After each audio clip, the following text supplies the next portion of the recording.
And you know what time it is. You now tune into the Recap with the GoodFellaz podcast.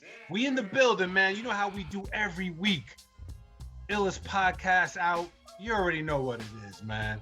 It's your boy Tommy Guns alongside my man Shy Montana. What up? What up, man? It's Hendrix all day.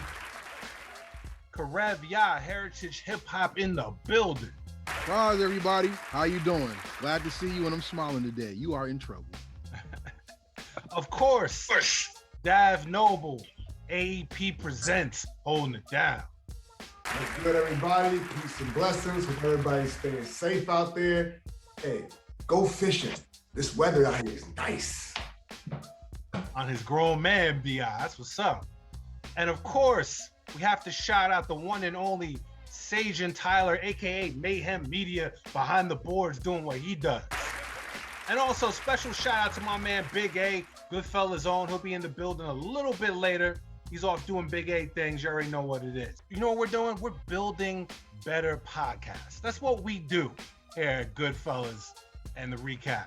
Let's talk business. It's only right, since we're building better podcasts, we talk to an innovator who's right now doing his thing, marketing, brand development. You're going to hear all about it in a minute. Build Better Brands own Chris Ward is in the building. What's going on? Hey man, appreciate y'all. Thank you for having me here, man. This is love. This is all love here. Thank you. Definitely, man. Yo, we had to get you on the show. For everybody who doesn't know, my man's right here. Yo, he's just on another level. A lot of people, let's be real. You know, we run into a lot of people like, yeah, I do marketing and, you know, this and that. But my man's is traveling the world. He's speaking to people. He's actually making these brands better.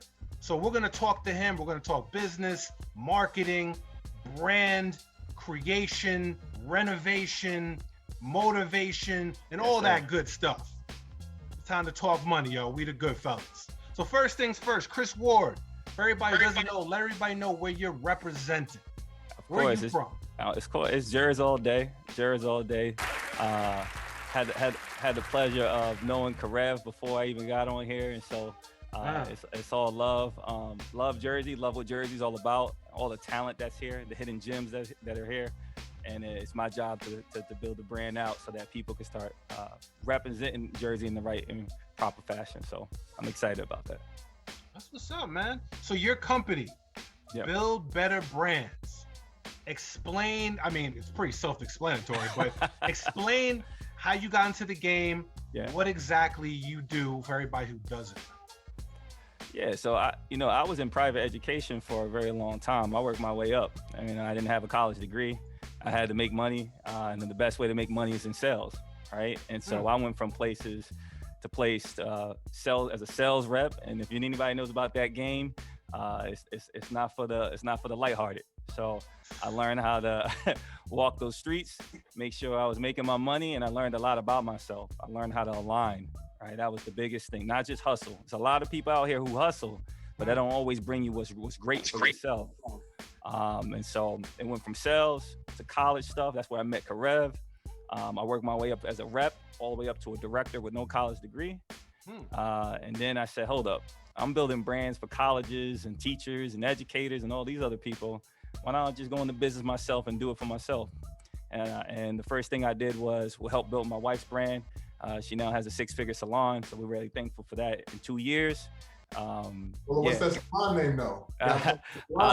You want to know the salon name? All right, so the salon name. I know I'm married, man. I know I'm married, so you got to put the salon. You know how it is. You're not trying to get in trouble. Go ahead. I feel you, bro. You got to go to a spot. So the name of the salon is With Style and Grace. Style and Grace. So you asked me if I was a hip hop head, if my wife was a hip hop head. To all the ladies in the place with style and grace, right? All right. So we had to make sure that the element was right. And in 2 years, she's a 6-figure salon. Most salons, they start their business off with $40,000 in debt. She started with 8 G's, and she built it up. She's debt free, and she's doing her thing. So I told myself, if I could do it I can do that with my wife and build her brand with just whatever she had in her pockets. I could do that with others as well. So, and that's where I'm at. I'm out here today. You know, Philippines, Japan, other places that I've been to speak and connect. I got a show tomorrow. Actually, I'm on in the Philippines as a guest host, talking leadership and things like that. So it's been phenomenal, man. It's phenomenal. That's what's up. What is the number one mistake that businesses and brands make that prevent them from reaching their full potential? Great question. The answer to that is they jump into marketing too fast. If you want to see the number one way to kill your money, it's to market something that you don't know much about. And here's what I mean by that. Everybody has a t-shirt company, right? Everybody, mama and grandmama got a t-shirt company, right? So one of the number one things they do is say, hey, look at my shirt, it's fly. And they put all their money into marketing. But what they should have done, they got to understand that marketing has a partner, and that's branding, right? It's a relationship. If you go into marketing without branding, it's like building a house with no foundation.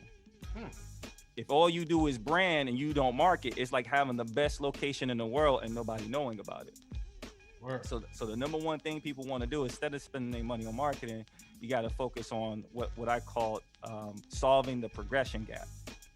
And all that means is this: if you know your customers at point A and they need to get to point B and they don't know how to get there, you fill in the gap.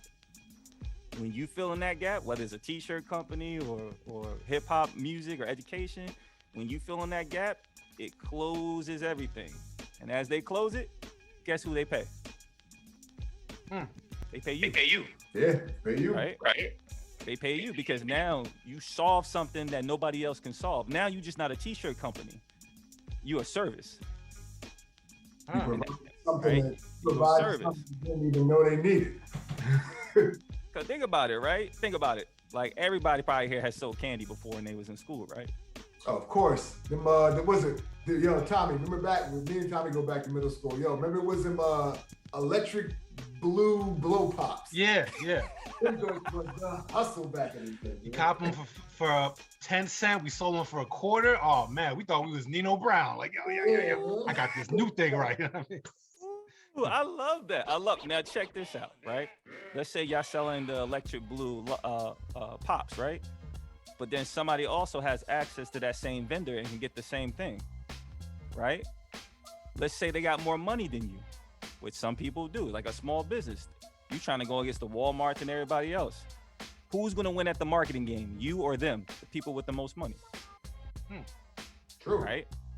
So if you jump into marketing, you actually just boosting their sales because you haven't found out your space yet.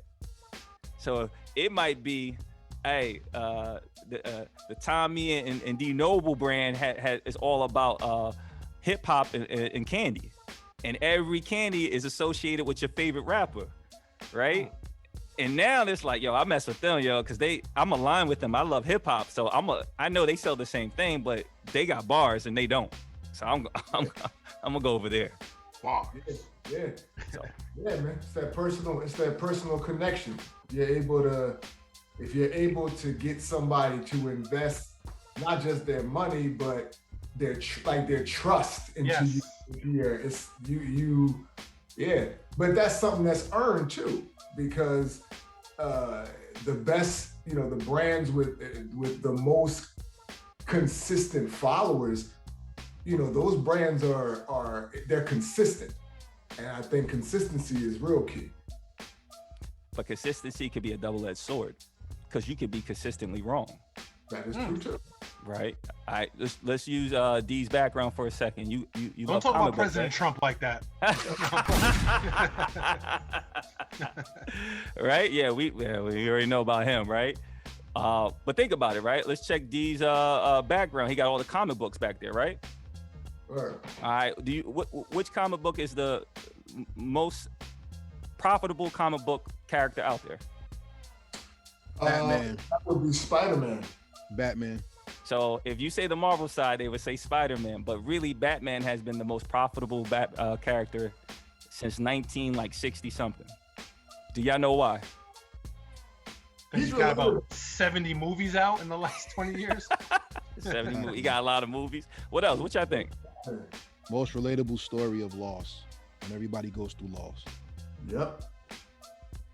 How many people on No, here got? I think Batman is somebody that anybody could be if you have $1 billion in ninja training.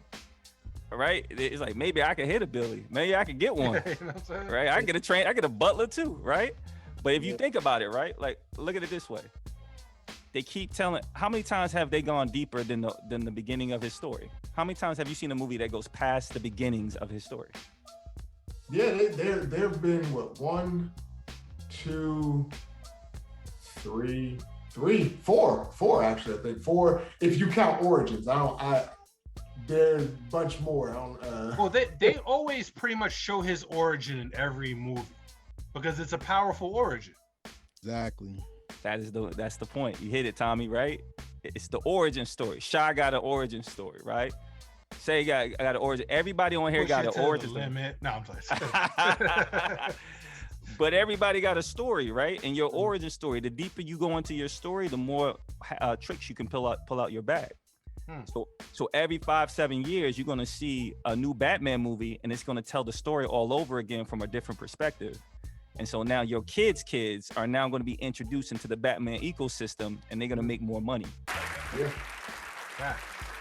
So because I'm curious, is this what you thought you'd be doing, like when you were a little kid, or like because a lot of times, like me, when I was a little kid, I swore I was going to be a paleontologist. I was going to be in Egypt. You know what I'm saying? Like brushing off dinosaur bones and stuff. But as you get older, you realize that, that you get more, you recognize more your gifts, your talents, kind of where you slide in between. And I'm just curious is this what you always wanted to do?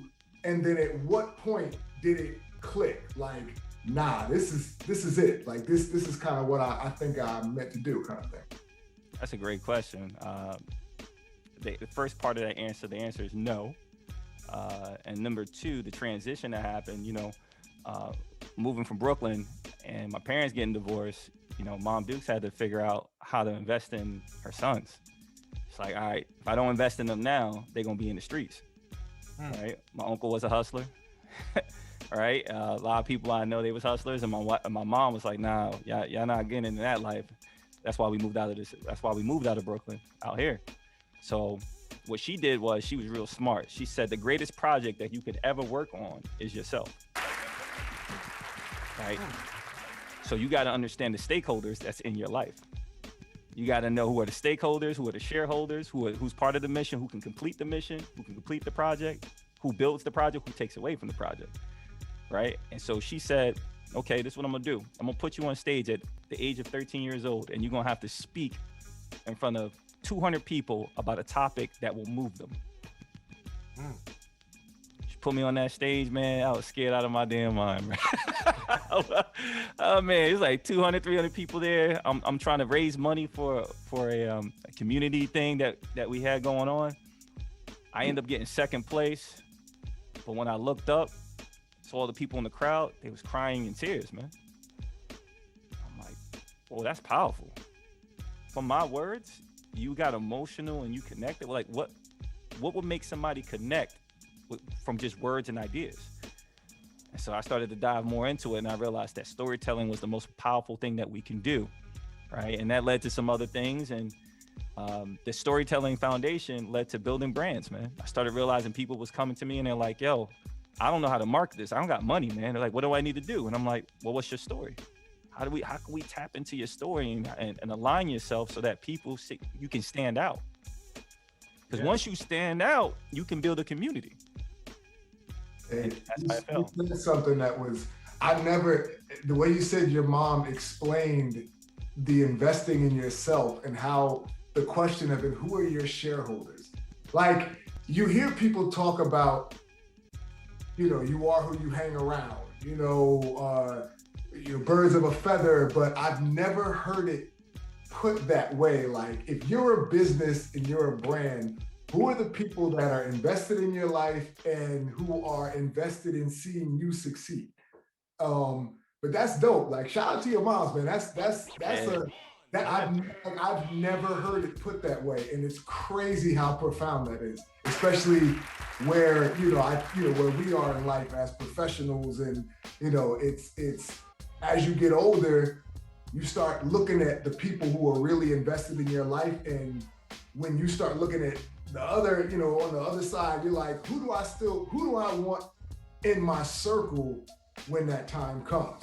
And that's dope. Shout out to your moms, man. That's dope. Appreciate it, man. Thank you. Yeah, man. Yo, so Chris, you know we got Karev from Heritage Hip Hop in the building right now. And you know he got some questions for you. Oh, man, here you go.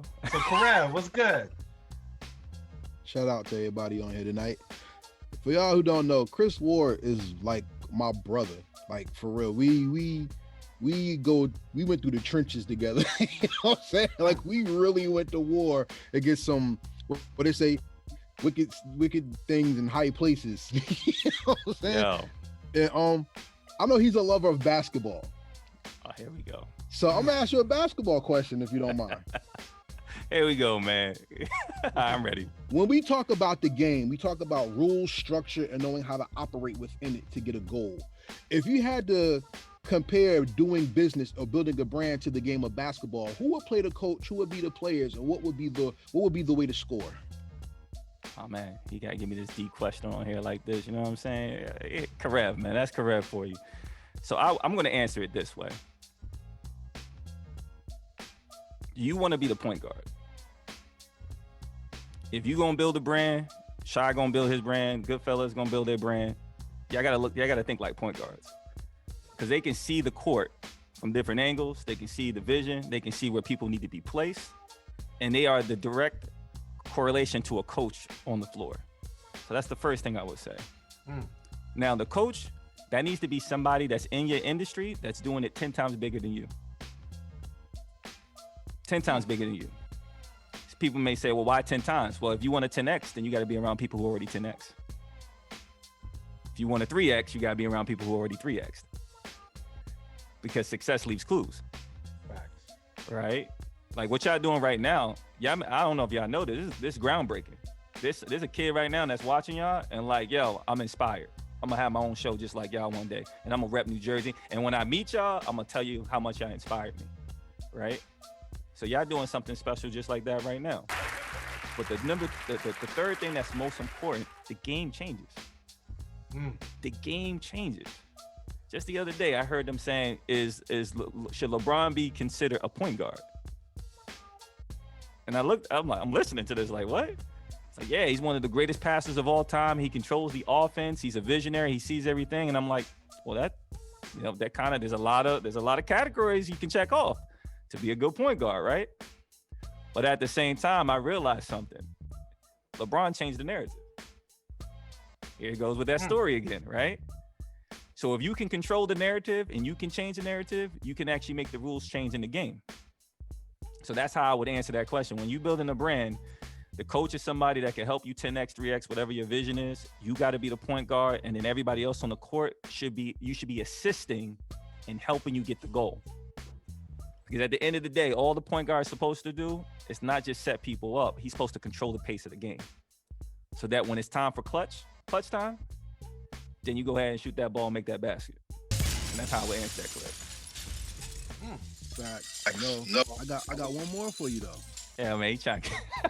I got one Asking more you that question right now. Yeah, you see him, right? Check this out. Life is the classroom without walls, because there's a lesson in every journey and step that you take.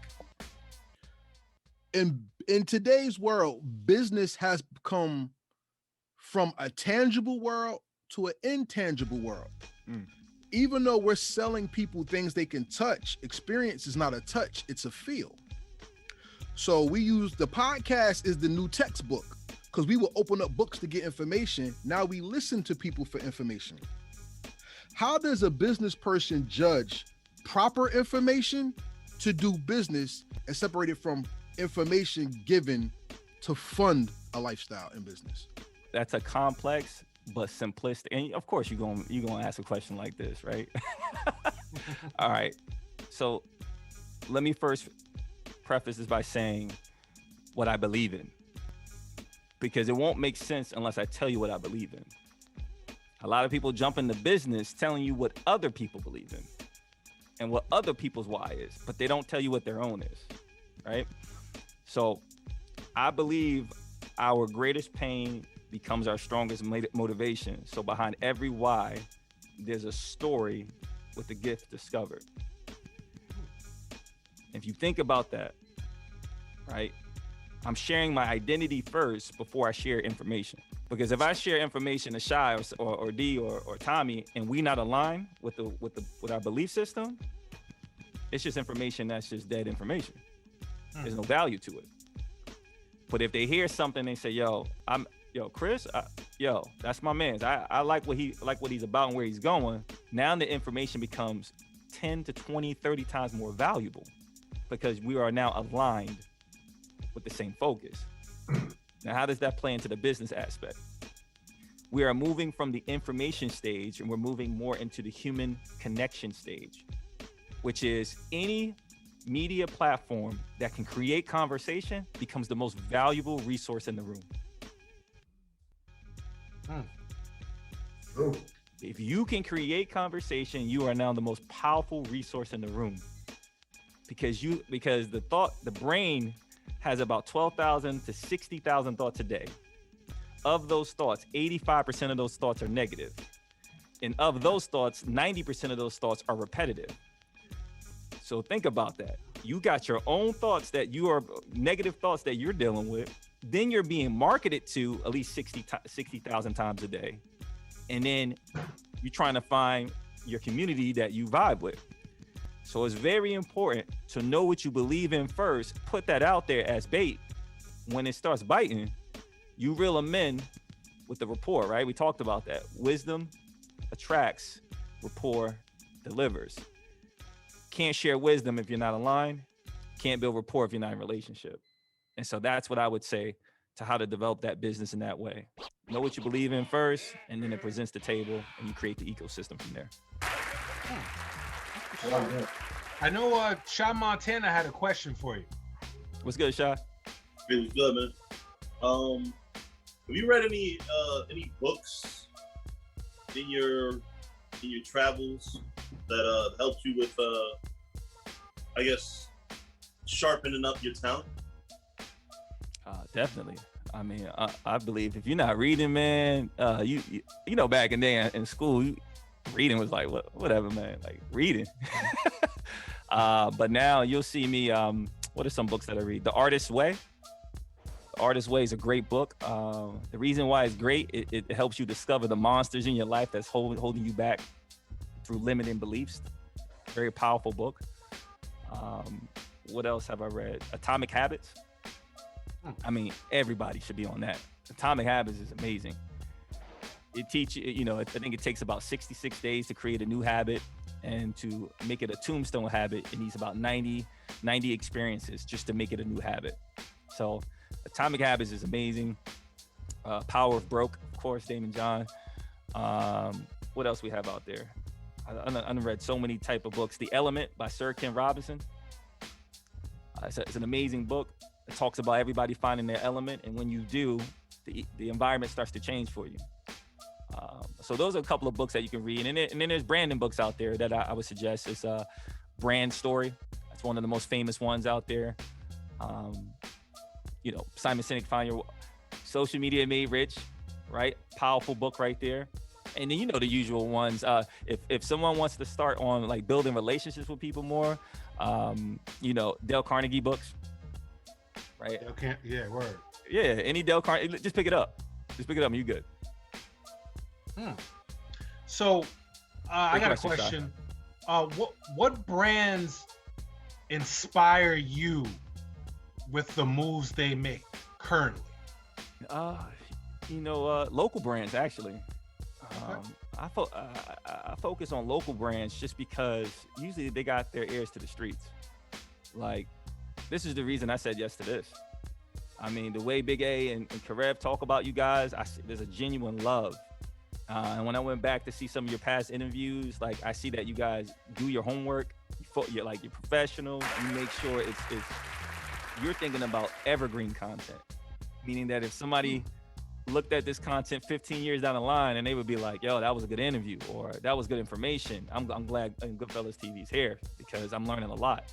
So local brands, Heritage Hip Hop, of course. Got to be international soon. All right, make sure you make that push. Just local spots. And what I like to do, it's kind of crazy.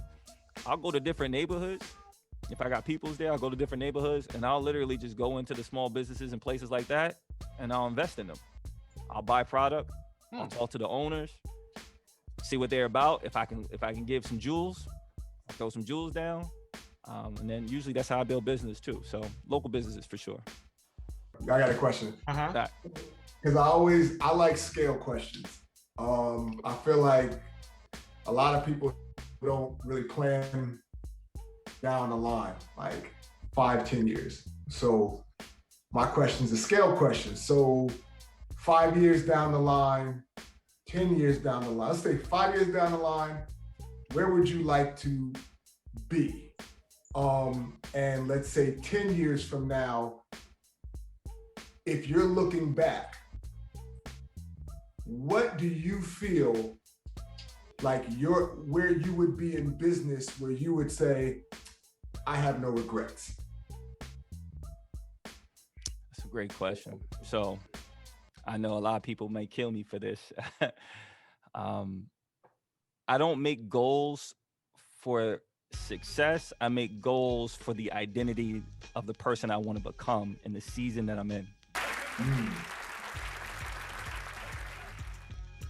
And just hear me out on this, right? We're taught that goals is the first thing you start with and then you build from there. Check this out.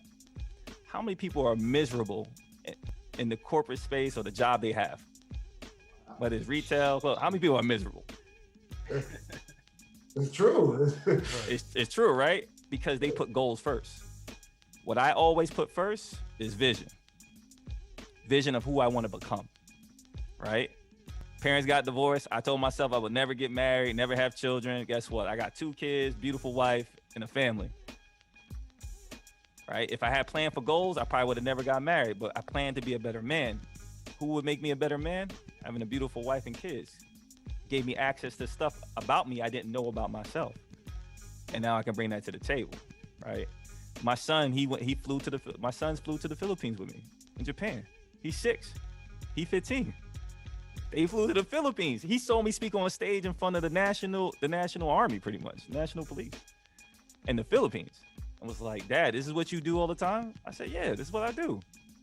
So now what he talk about, hey, Dad, what we invested in today? What my stock money look like? Where we going? What kind of presentation? He's 6 years old. What kind of presentation we doing today? Right? Can I come on? He right here. My 15-year-old right here, my 6-year-old, he was just underneath my chair. They always around me. And that's the identity I always wanted to have. A business owner that can bring his kids and let them soak up game without me always having to tell them what to do. So that's my focus. Number 2, the vision creates the mission. The only way that it creates the mission is when you figure out who you are. When you figure out who you are, you can align yourself with the experiences and where you want to go. That creates the life mission, right? Because you got to think about it.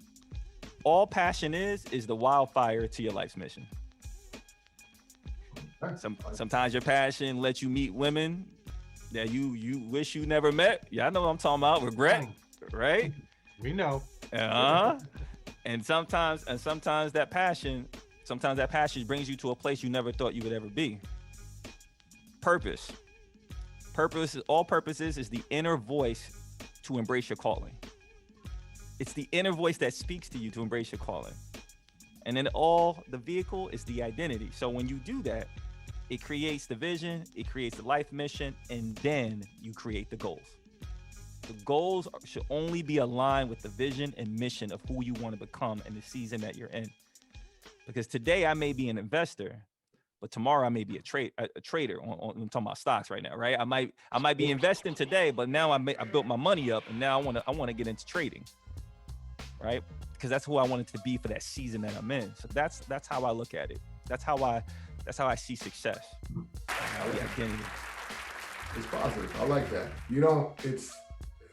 I like that philosophy of being not necessarily following.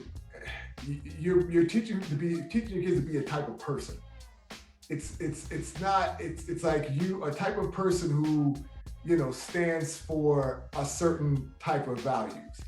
And that's more important than following necessarily, a set of sociological aspirations, things like that. Goals are good. Like I said, the goals are good, but goals can be bad because if you don't reach them, how you deal with that also shows kind of how you were brought up to deal with things like that. That's powerful. That's dope. I like that. That's deep stuff, man. That's good stuff. Appreciate it, man. It says you understand what your brand is. You understand what your mission is. You understand what you want to do. It doesn't sound like you're searching. It sounds like you know what you want to do. And that's what will draw people in. That's what draws people in. People like confidence. They like, they want to trust the person they're working with. That's how you build relationships. Bro, you hit the nail on the head, right?